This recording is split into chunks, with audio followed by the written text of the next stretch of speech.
So we're back. Back like we never left, Chris. Back at it like a crack addict. No, we ain't doing drugs.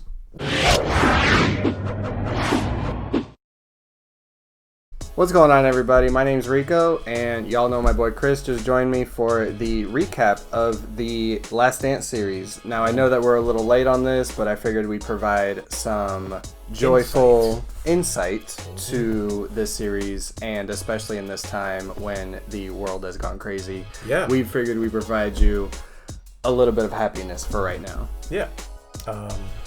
I definitely enjoyed it. I think it was a great series. I think over time, it will probably age really well. Oh, absolutely. But, overall as a series, I wanted more. As much as We all want more. I wanted so much more. I wanted to get into Jordan's head a little bit more, but... I mean, I feel like we've gotten into Jordan's head quite a bit. But this was the first, in-depth, even though it was for only a specific period of time, I felt like it was really, really in-depth with what Jordan went through in his final year, technically his final year with the Bulls. Yeah. But I was very happy that we got to see other people that represented this team, because I haven't really seen a documentary that really includes and really tells the story of the first three-peat. I'm glad that they went back and kind of told the story of how they got to the Last Dance. Yeah. And I do feel like, for me, I was a huge Pippen fan. Huge. They did that man dirty. They did that man dirty. But also, I feel like he had a lot going on around that time. So, in a way, they did him dirty, especially with his contract. Yeah. But what are you gonna do? You're in the game. You love the game for what it is. But I also think he had a bunch of underlying family issues. So that's probably what contributed to that. Because yes, he signed a good deal that helped his family out for sure. But his salary did not reflect how great that man was. No, and at some point he was a top 5 player in the league. Yeah. And he was getting paid the 21st pick of the second round. Not even first round. Yeah. No. Actually, they even showed. Okay, so Michael Jordan did the points first. Everything else was Scotty. Yeah. Rebounds, assists, because Michael Jordan he was the clutch player, so he was their shoot first. Type of player, so I could see that. But Pippen definitely followed up with the rest of his stats. The way he was playing and how he fit Michael so well. Because Michael's not a very easy player to play with. He even quoted it directly. Without, there would not be Michael Jordan without Scottie Pippen. Exactly. Period. Exactly. And I think that goes underrated kind of in the basketball world of today. Yeah. A lot of superstars want to get together, and there's a reason for that. It's because you can't do this alone. Correct. As good as... I'll use the Bucks, for example, for today. As good as the Bucks are, I don't think that they'll win. I don't think that they'll win it all the way. If you're listening, come to Miami, bro. Come to Miami. We have a growing team. We need you, bro. Bruh. We need you. No, come to Orlando. Don't come to Orlando. Listen, don't look. They did Victor Oladipo dirty. They did do Victor Dwight Oladipo. Howard won finals. Yeah. Guess what happened after that? Yeah. Never came back. Shaq, T-Mac, Hardaway. Yeah. I can continue and go on. Actually, Giannis, don't listen to me. Listen to him. He's a better agent. Steve Francis. You remember Steve Francis? Steve Francis, man, boy, he went off in Houston. Bruh. And guess what? Everybody that's ever left Orlando has taken off. All right, real quick, back to the series, because we're getting off topic here. We don't need to talk about the tragic magic right now. But yeah, back to the Last Dance. So the first 2 episodes talking about Scottie Pippen, what we left out, one crucial person that completely just obliterated the organization, which was Jerry Krause. Jerry, I'm sorry that you're not here to represent yourself, but you did the Bulls dirty. You did the Bulls dirty. Jerry Krause was he was quite the character. Yeah. I mean, I give him credit for organizing this entire team. That's the only thing I give him credit for. But then after that, you a dick. You a dick. I mean, how could you want to get rid of Phil Jackson? For real. Like, he even told him straight up, I don't care if you win a ring. I don't care if you win a ring. You out. What? No, that does not make sense to me. That I will not stand for that. I think Phil Jackson, at the same time, was ready to go. Which sucks. He was kind of like, I'm content with leaving. I mean, he'd won enough. I could understand. Yeah, he won 6 rings. He won enough, and he won more afterwards. Yeah. So it was like... He has 11 right now? Yeah, he's like, I can go be a coaching god somewhere else. Like, I don't have to be here. Yeah. So he's like plenty of other players in the market. And then started the Kobe Shaq era. Yep. That was his era. That was, from 1988 to 2010? Give or take, yeah. Yeah. Well, that was 2010 was the last championship. Yeah. And then it kind of went downhill. He stayed for I think like 2 years after the Lakers, but then went to the Knicks organization. Mm-hmm. Yeah. And we all know how well that turned out. Yeah, but that wasn't even just Phil Jackson's fault. That whole organization is something. You want to talk about a f***ed up organization? Go to the Knicks. Look, one of my friends is a Knicks fan, and I actually... How can you be a Knicks fan in 2020? How could you be a Knicks fan for the last 10 years? Like, but the Knicks have had a good... They even did Spike Lee dirty. Bro! Few moments later. They did. They did. All right, wait, back. We're getting way off topic. We're way off topic. Maybe we'll start our own podcast. Who knows? Yeah. Maybe. But yeah, going back to that.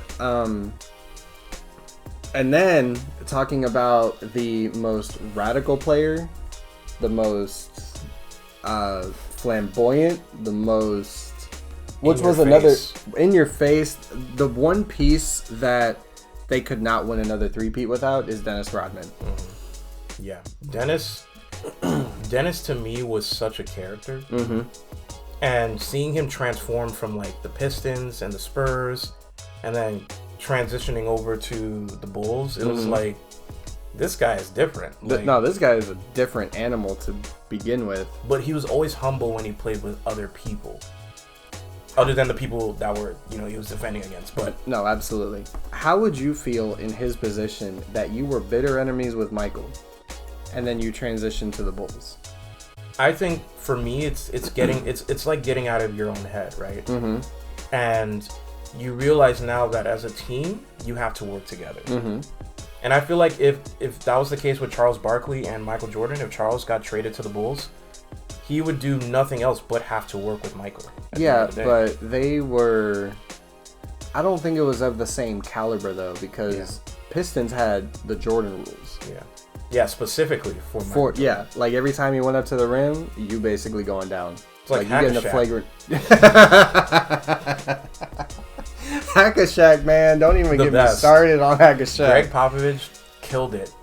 Like, literally in the first 15 seconds, Hack-a-Shaq. Period. Like, you weren't going up for a basket. But that's the thing, though. But like, between the Hack-a-Shaq and between the Jordan rules, it was basically flagrant twos back in the 80s and 90s. Like, don't even get me started.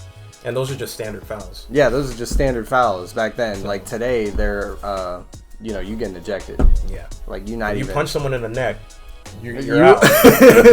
Back then, you could punch someone in the neck and you just sit on the bench for a few minutes. And then they put you right back in. Like, yeah, it was different back then. Like, oh, you ready to go knock somebody else down on their ass? As a matter of fact, on NBA Live 95, there was a feature where you can punch someone in the game to steal the ball. I kid you not.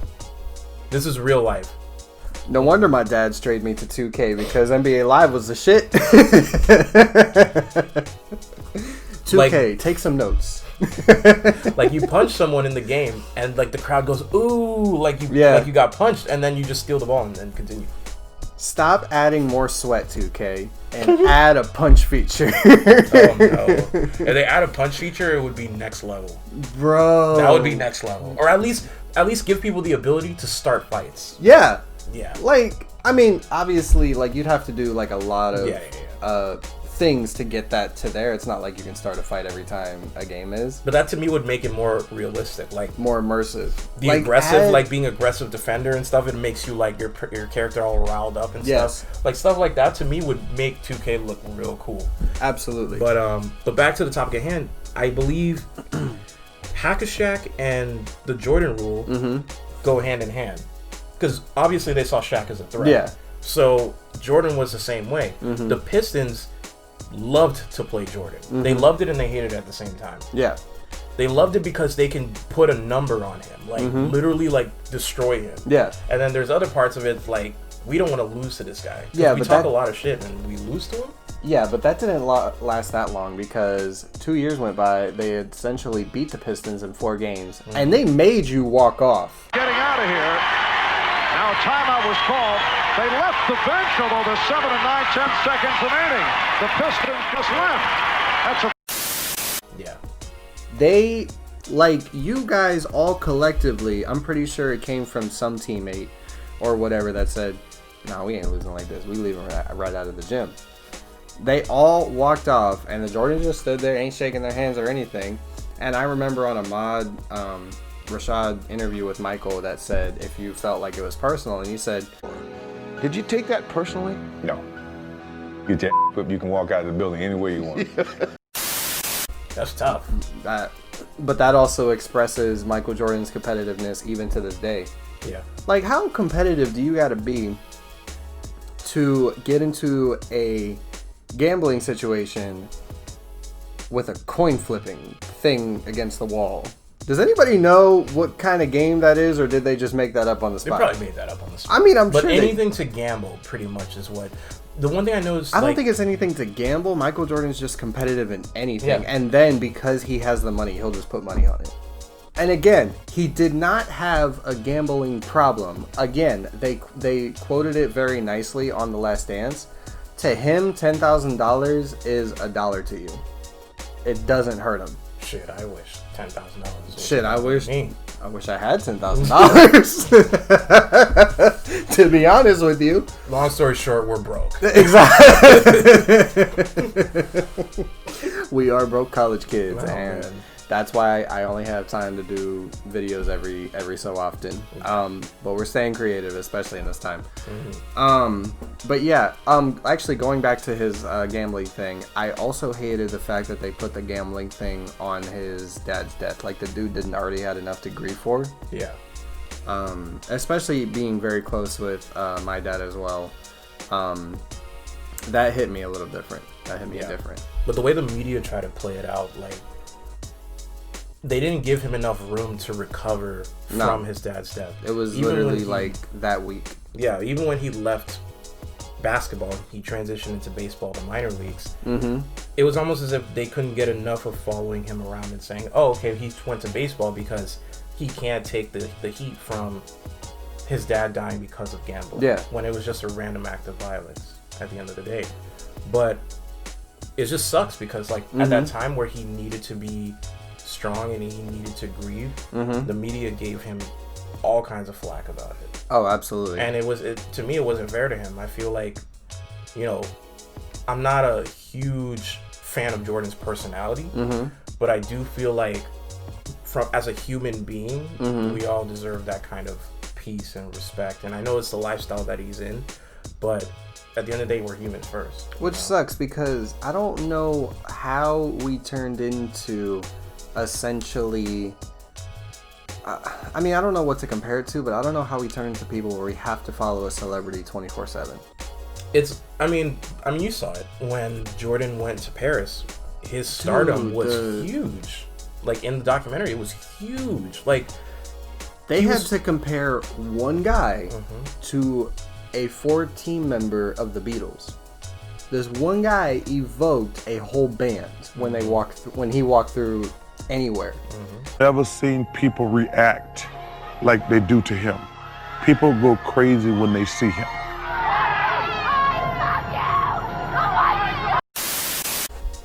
And it's insane.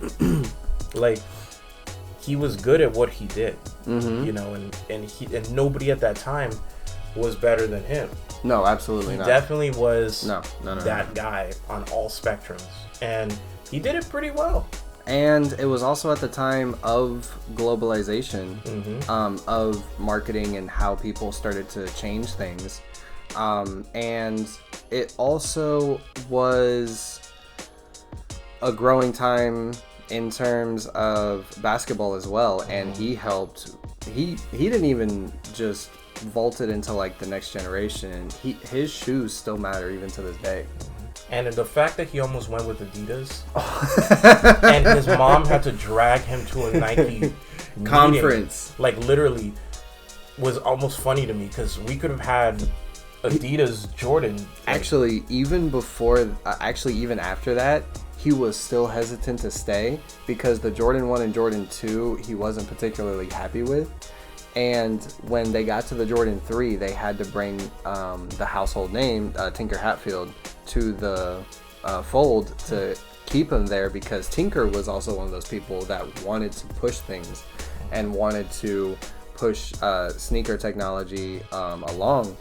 And for him to do that and for him to keep Jordan there, could you imagine if we got the Adidas Jordan or the Converse Air?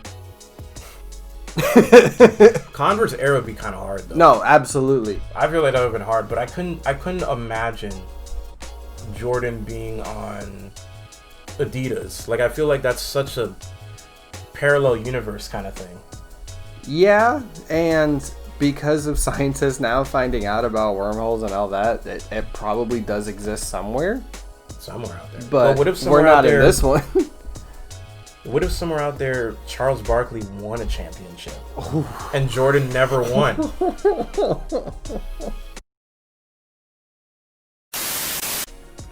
What if Jordan was never born? I mean, he probably would have been born, but he probably wouldn't have been as good. No.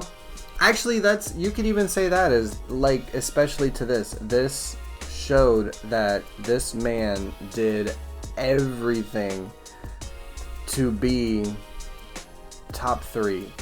And I'm gonna say arguably because, and I'm not gonna put LeBron in that conversation yet. He's a great athlete off the court. No, I will not argue that nobody off the court does what he does. I feel like to put LeBron in the category of I will put him Jordan in top and 5. Kobe, the reason why I say that LeBron is not Kobe or Michael Jordan level, I just feel like it's different, like in their play styles. And if you look at Kobe and Michael, their play styles emulate each other.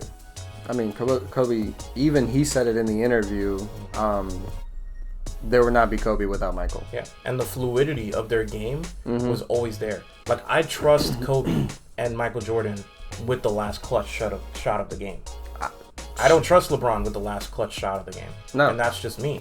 And if you look at his track record of how many times he's been saved in the finals, you had Ray Allen that saved him in the finals. Yeah, You had Dwayne Wade. You had Chris Bosh. You had a pretty good team of people that were vets and current players of the game. Even just having Chris Bosh and Dwayne Wade alone, even without Chris Bosh, Dwayne Wade at the time was at his prime. Like, he was at his prime. And they even called him Father Prime at that time. So it's like, he was so good at what he did that and they were obviously friends, so that attracted LeBron to the team. And I'm not complaining as a Miami Heat fan, but as a Miami Heat fan, I'm also tired of people giving LeBron more credit than the rest of his teammates did during the finals, because LeBron actually almost cost us 2 championships twice because he had bad shooting records towards the end of the series. Oh no, I remember that. Yeah. So yes, he contributed a lot to us during those 4 seasons that he played with us, but for me, it's like he's just another all-star player to me. Like, there's nothing to me that stands out about LeBron other than he's an all-star player. Yeah, he's very athletic, like you said. Yeah, extremely athletic, more athletic than I've ever seen a player ever. Yeah, even more athletic than Jordan. But there's just something about his gameplay style that I can't put him in the same category as LeBron, like Kobe and Michael Jordan. It's just, to me, it's not the same thing. Now, you were talking about supportive players. Going back to The Last Dance, I'm glad that they talked about the supportive players like John Paxton, Horace Grant, He Steve did Kerr. Horace Grant dirty. Bruh, yeah, but Horace Grant was a snitch, though. He still treated him like a... because he was a bitch. Like I ain't gonna lie. Like, the dude... Like, if I walk into practice and I'm talking to Horace Grant and he can't take what I'm dishing out, don't be here. Fair game. I mean, if you're on a championship team and the entire mindset of the team throughout the entire team, from whether or not you were new or not, or you were a veteran of this team like Michael, I don't care. Yeah. Win a championship. That was the goal, year in and year out. Yeah. That is true. And if you can't take what Michael's giving you, other players don't care. That is also true. Like, Michael, he'll give you the worst of it. And if you can handle his worst, you can handle anything of it. But here's also like going back to the conversation between Michael and Kobe. I think that Kobe had the type of mentality that, I'm just going to do whatever that I want to do, and I'm going to lead the team however I want to lead the team, and that's it. I think with Michael a little bit, he pushed you in a way that was, even though it's not the same as some people view it on The Last Dance, I think that he pushed people in a caring way, if that makes sense. If I have Yes. He wanted them to be better, basically. Yes. He made his teammates better. And I think that's, for me, that's what stands out between Michael and LeBron. Mm-hmm. He doesn't make his teammates better. Mm-hmm. His teammates he might be a better facilitator. And he's a better facilitator, and he's better at pinpointing where the player should go and how to set up the play. Yeah. But as far as making your players better overall, let's be honest. Like, Pippen wouldn't have been Scottie Pippen if it wasn't for Michael. No, not at all. Like, if he went anywhere else and got taught by any other superstar, a lot of people wouldn't have picked up a lot of his teammates because they worked with him. Like, a lot of people were like, "Oh, you worked with Michael? Sure, come to the team." You might have learned something. I remember seeing B.J. Armstrong and Horace Grant trying to use that against him in the Chicago Bulls. Like, B.J. Armstrong thought he had him. B.J. Armstrong is trash as a character in 2K. So I already know in real life he was not pulling those numbers. If you look at his stats, it's like, dude. Like, dude, watching that entire interview and then watching Michael Jordan's reaction was perfect. Perfect. Michael Jordan laughing at B.J. Armstrong and Horace Grant saying, "Oh, you got him." You know he came right back and destroyed you. Yeah, that was funny. Like, come on now. Don't do Jordan like that. But I really loved Dennis Rodman's story. I feel like his personal growing story. Yeah, like his personal growing story and how he found himself after dating Madonna, and the whole Vegas story was ridiculous. Like, you give him 48 hours in Vegas, and he didn't want to come back. Yeah, like he's kind of just like, nah, I'm here. I'm cool. He was there for what, like 4 days? Almost 4 days, yeah. Michael Jordan, they had to go back and get him. Like, Michael personally hopped on a plane and said, "We're going to go get this mofo." And then proceeded to put him on Indian drills when he came back. Still not even fully sober. And the dude outlasted everybody. Yeah. Like, that is the mindset of... Yeah, he's wild. Dude, that is the mindset of, I don't care what I do, but as long as I step on this court, I'm going to get my job done. And Michael was like, Michael couldn't even finish the damn drill. Did he? No. He was saying that everybody was like dead after the drill, and he outran everyone. He was actually no. Okay, so here's how the drill was, right? Is that you had to keep up with the person in front of you. Yeah. And you had to do. I'm pretty sure they did it for a certain amount of time. Dennis was the leader of the pack, and nobody caught up to him. That says something. Again, this dude had God knows what drugs in his system, had a lot of fun, if you know what I mean, and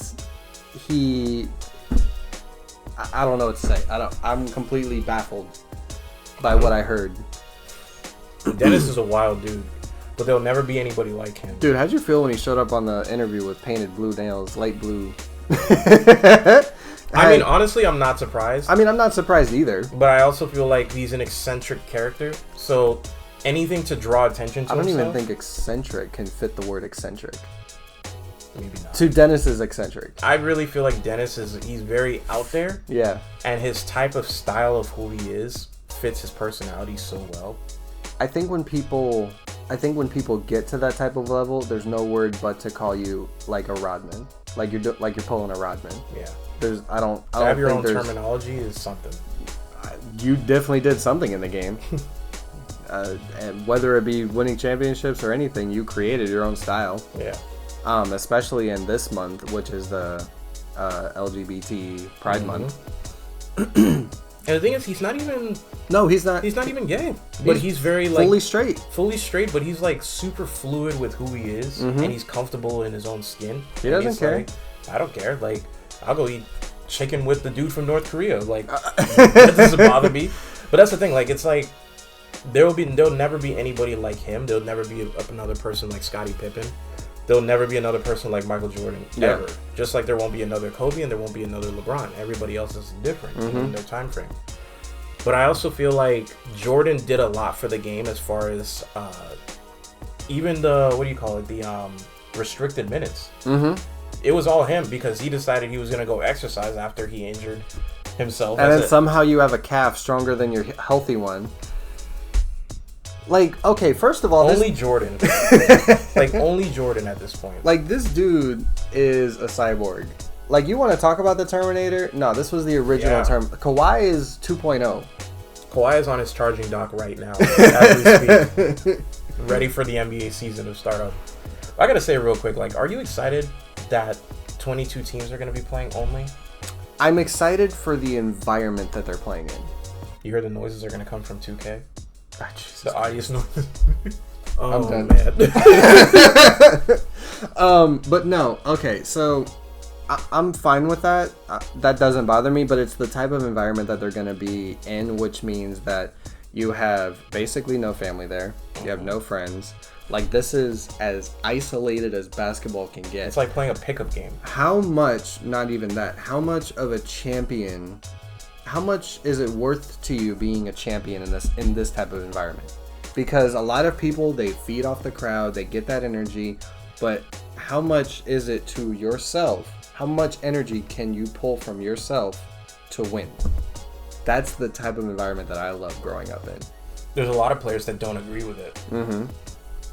There's a ton. And I feel like LeBron in himself, if I was LeBron, I'd be like, I'm still trying to get my coins. I mean... You know, there's a lot of people that want to play, and there's other people that don't want to play. I mean, okay, like Kyrie. You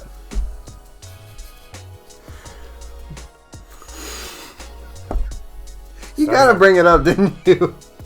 He was basically telling people, oh, you can start your own league, and you can do... I'm like, Kyrie, you're doing a little much. Yeah, dude. But I understand, you know, I understand his people perspective, got bills, but I don't understand his...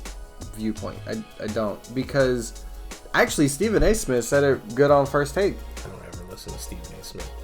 He's funny as a meme though. No, absolutely. But here's what he said in response to Kyrie is that, oh, your response to this is that people should sit out because there's a racial thing going on.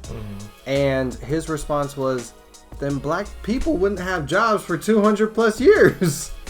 I mean, I think it's all relative in perspective, and I do also feel like, but still, when you put someone like that in that position to talk about racial injustice, if you as a player personally don't want to play because of racial injustice, then I understand. You know, you just won't play.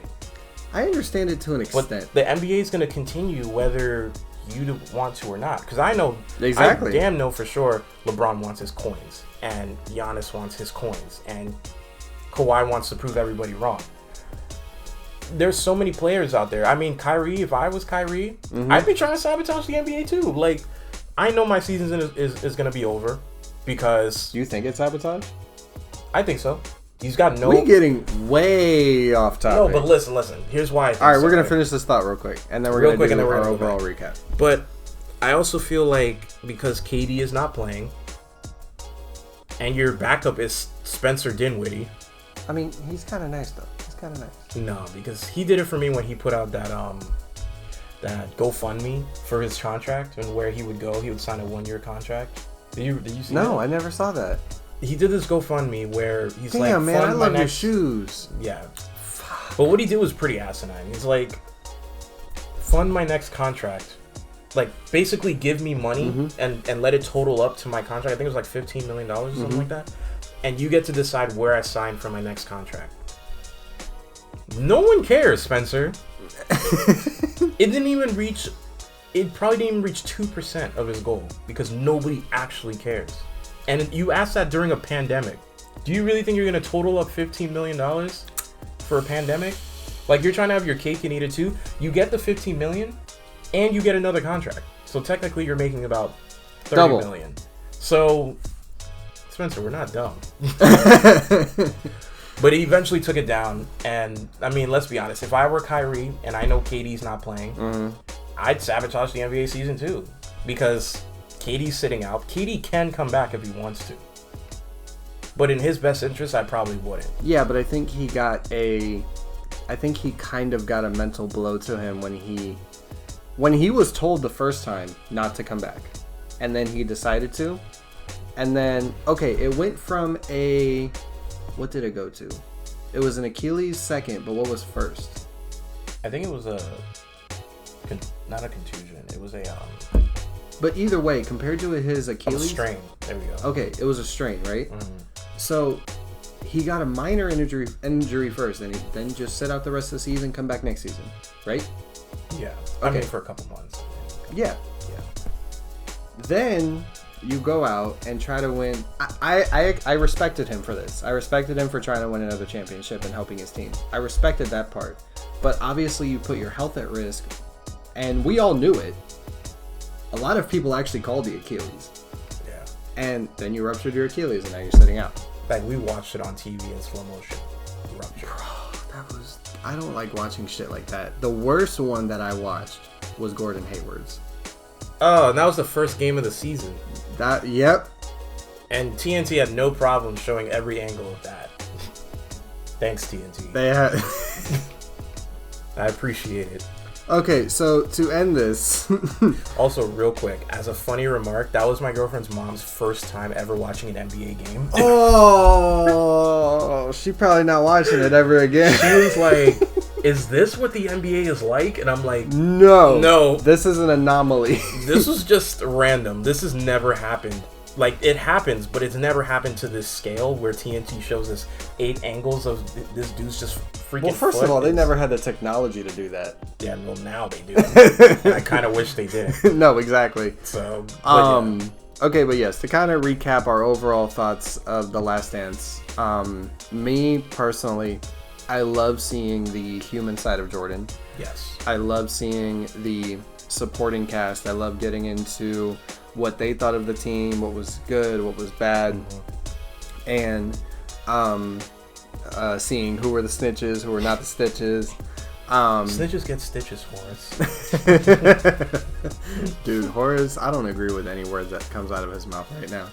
Like, you helped us with the Orlando Magic, but then you didn't. Like, so I'm not giving you a pass on this. For the Magic. That's Oh, damn. Yep. Well. But yeah, especially like the last shoes that Jordan wore in his house on episode 10. Bruh, those shits were icy as hell. You know he has like samples of everything. I'm really interested in seeing his Jordan 1 sample. Like every sample he ever owned. Like, I'm a huge Jordan 1 fan, so I would pay just to walk around his house. Not even, I would pay just to even just touch it. Hey, that's what she said.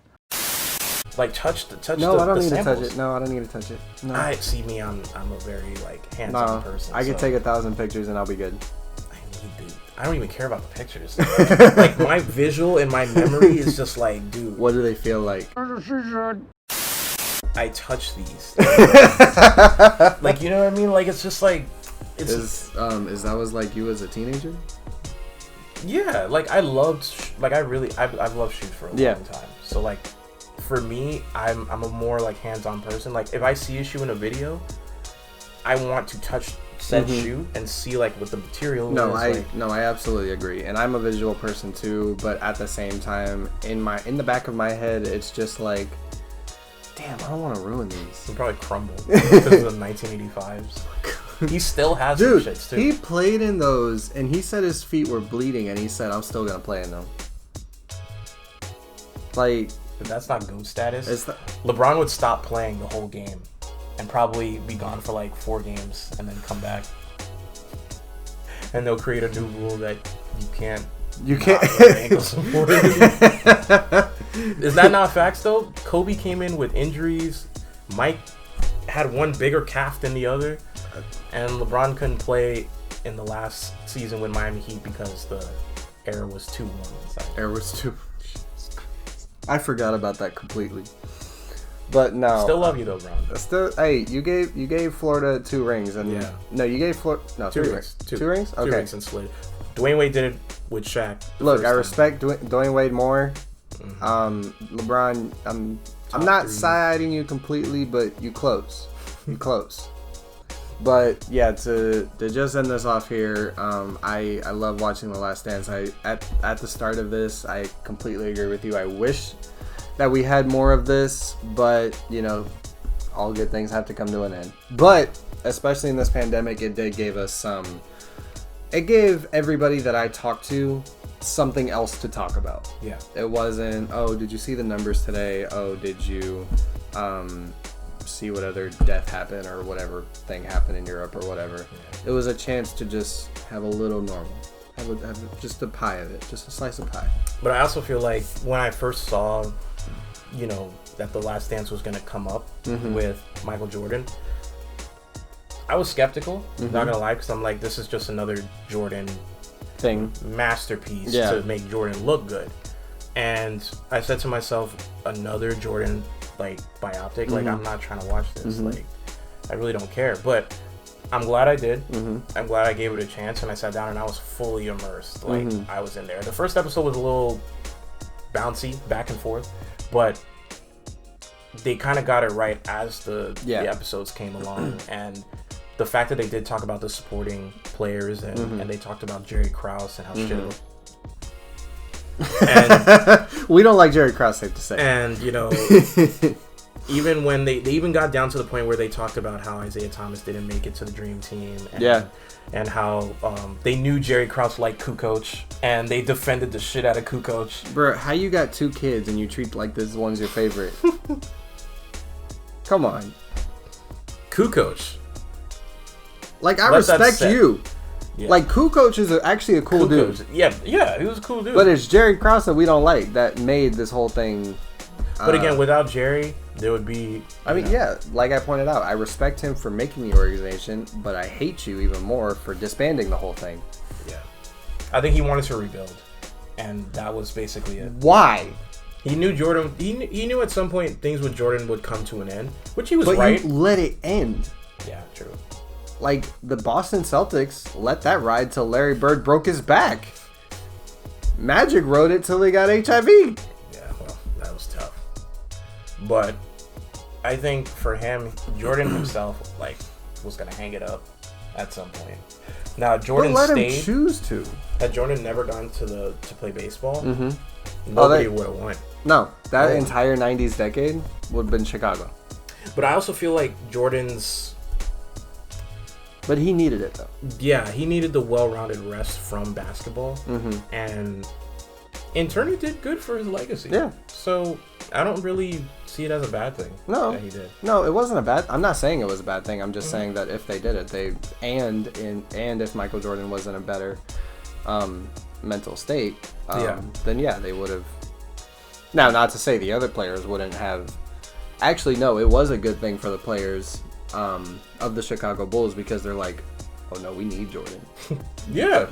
Because when Scotty tried to lead that team, that didn't work out so well. Yeah. And then Scotty eventually went to Portland, and all things came to an end, you know? And just like this is about to come to, we are very happy that you took the time to listen to our thoughts about The Last Dance again. I was very happy with it, and I wish that maybe we had like 2 more episodes. Yeah. 2 more. Yeah. Maybe like a reunion episode on the last. Yeah. One. That shit would be fun. I would watch that. I would. You have Isaiah Thomas, like all the big name people that that played against Jordan. Do you know how dope that would be? Like to have Charles Barkley, Patrick, everybody that basically Jordan screwed out of getting a ring. There we go. I have no words for that. But on that note, we're gonna end it here. Make sure you guys swing by to see anything and everything that goes on here at SneakerWeb. Again, thank you, Chris, for taking the time to share your thoughts on The Last Dance. And where can the good people follow you? You can follow me at OnGodIt'sChris on Instagram. Mm-hmm. That's about it. I was about to say, don't put... That's wrong. Wait, what? It's actually OnGodIt'sCJ. I changed my name on it. All right, good, because I don't want you to pull the same thing that you do on your podcast, which the ones that I edit. Yeah. And I put, like, all your Instagrams on there and all your Twitters, and my God, it's like 5 of them. We're just leaving the one. I only have one Instagram. We're just leaving the one. one. I have 2 Instagrams, but one is just my general. So. All right, but we're done. We're done for today. Bye. Have a good one. Peace.